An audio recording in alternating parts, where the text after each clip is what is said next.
Terima kasih pemirsa Anda kembali menyaksikan laporan khusus KTT ke-23 ASEAN kali ini. Dan pemirsa, imigrasi kelas 1 Bandara Internasional Soekarno-Hatta memastikan siap untuk menyambut kedatangan para delegasi dan tamu ASEAN ke-43. Berbagai hal sudah dipersiapkan mulai dari sebelum kedatangan hingga kedatangan para delegasi di Bandara Soekarno-Hatta. Dan pemirsa, untuk mengetahui seperti apa hal yang telah dilakukan oleh imigrasi kelas 1 Bandara Soekarno-Hatta, kita akan berdiskusi bersama dengan Bapak Habibur Rahman selaku Kepala Bidang Teknologi Informasi dan Komunikasi Keimigrasian. Selamat malam Pak Habibur Rahman. Selamat malam Mbak Mona dan para pemirsa Ya, yang salam sehat ya ada. Pak. Salam sehat juga Pak Mona, mudah-mudahan kita selalu sehat dan bahagia selalu. Amin. Baik Pak Habib, ini kita berkaitan dengan hal yang telah disiapkan oleh imigrasi kelas 1 Bandara Soekarno-Hatta untuk menyukseskan KTT ke-43 ASEAN kali ini.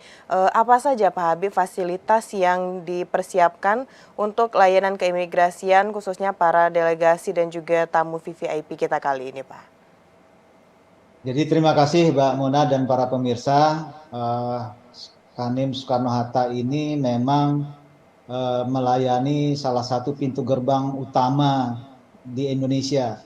Jadi kami selama ini juga melakukan pelayanan-pelayanan terkait dengan kegiatan-kegiatan yang berskala internasional maupun nasional.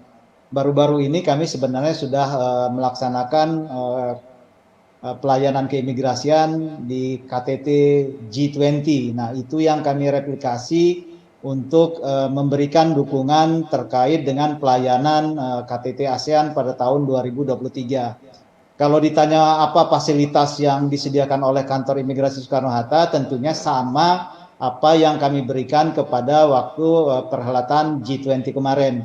Jadi kami mempersiapkan peralatan yang mendukung kegiatan tersebut seperti mobil unit. Mobil unit ini adalah suatu perangkat yang bisa ditempatkan di mana saja, tergantung situasi dan kondisi di mana para tamu-tamu negara maupun delegasi itu datang. Jadi untuk perhelatan KTT ASEAN 2023 ini kami telah mempersiapkan 6 unit mobil unit yang kami akan tempatkan di komersial internasional VIP-nya maupun di ruang VIP di Terminal 3. Selain 6 mobil unit itu, kami juga menyediakan fasilitas spesial line counter atau yang lebih dikenal sebagai fast track khusus melayani delegasi KTT ASEAN pada tahun 2023 ini. Mungkin itu Mbak Mona fasilitas. Baik, berarti ada fasilitas tambahan juga ya Pak yang kita sediakan untuk menyambut para delegasi KTT ASEAN 2023 ini. Selanjutnya Pak Habib, mengenai petugas yang kita kerahkan pada KTT ke-43 ASEAN kali ini, apakah ada penambahan jumlah petugas atau seperti apa ini Pak?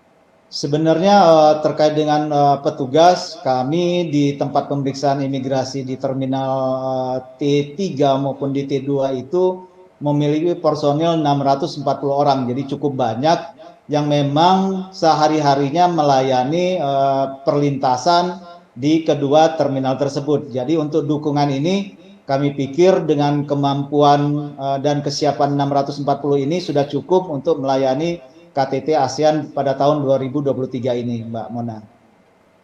Baik, selanjutnya mengenai jam operasional, Pak Habib, apakah ada perbedaan dibandingkan dengan sebelum kita menyambut tamu VVIP dari KTT ke-43 ASEAN ini, Pak? Atau sama saja bahkan, Pak Habib?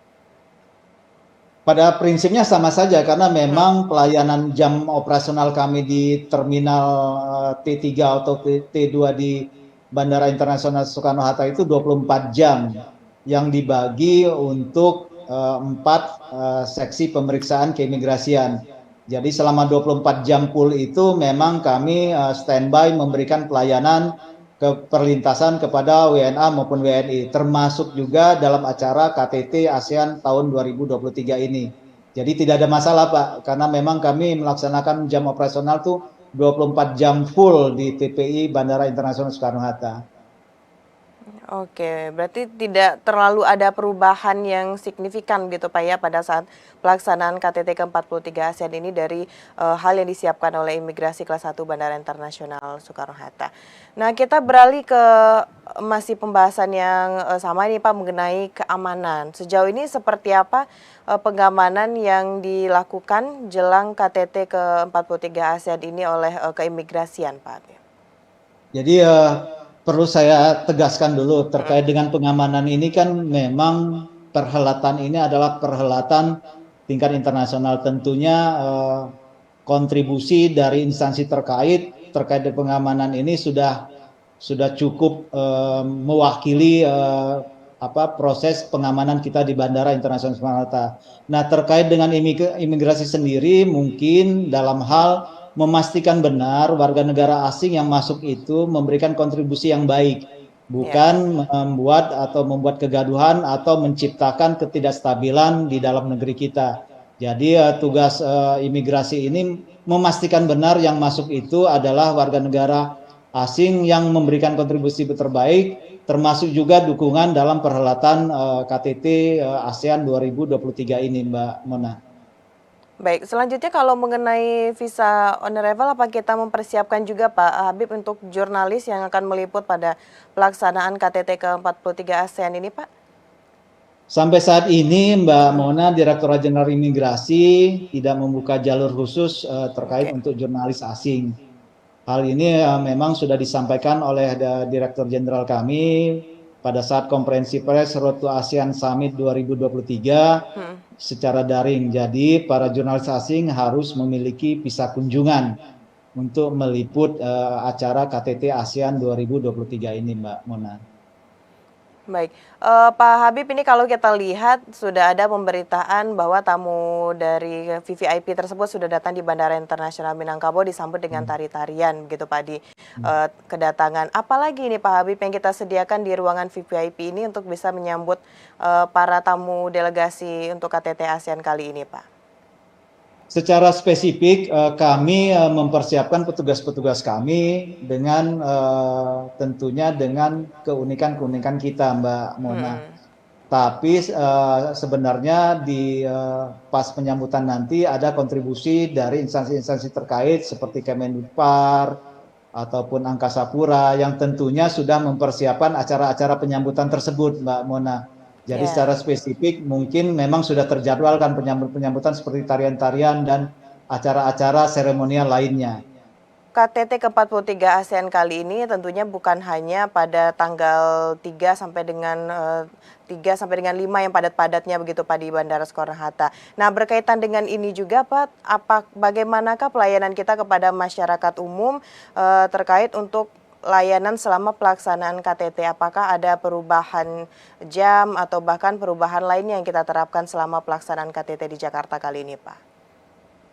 Sampai saat ini kami belum menerima perubahan jadwal, baik itu kedatangan pesawat maupun sebagainya dari Angkasa Pura. Tapi prinsipnya Mbak Mona, kami imigrasi akan memberikan pelayanan terbaik dan mendukung secara penuh proses kedatangan delegasi KTT ASEAN 2023 ini, baik itu di Terminal T3 maupun di T2. Nah, harapan kami kepada masyarakat pengguna layanan reguler, mungkin kita tetap mentaati aturan-aturan seperti antrian dengan benar, sabar, dan mengindahkan segala aturan-aturan yang memang sudah diterapkan di Terminal T3. Seperti itu Mbak Mona.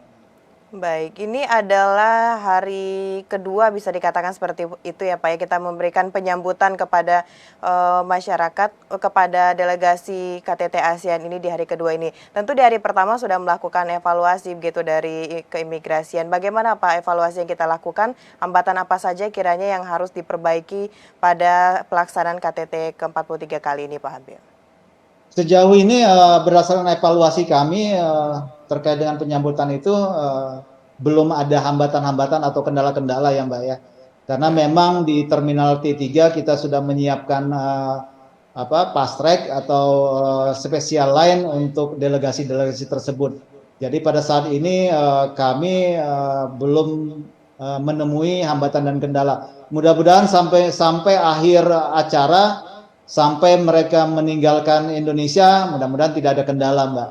Karena memang kegiatan-kegiatan ini sebenarnya sudah biasa kami lakukan dalam rangka mendukung perhelatan internasional, Mbak Mona.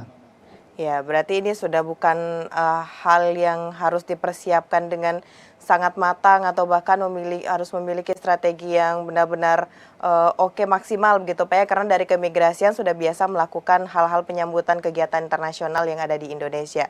Dan kita harapkan Pak Habib semua yang telah Bapak sampaikan tadi dan juga yang telah dilakukan oleh keimigrasian benar-benar bisa memberikan citra baik kepada negara ASEAN lainnya terhadap semua pelayanan yang diberikan di Indonesia. Baik Pak Habib, terima kasih untuk diskusinya pada dialog kali ini. Semoga saja semua yang dilaksanakan bisa berjalan sukses hingga selesainya KTT ke-43 ASEAN. Selamat malam Pak Habib, selamat melanjutkan aktivitas. Selamat malam Mbak Mona, salam buat pemirsa. Baik pemirsa, usai jeda pariwara kami akan kembali dengan berbagai informasi terkait dengan pelaksanaan KTT ke-43 ASEAN. Tetaplah bersama kami.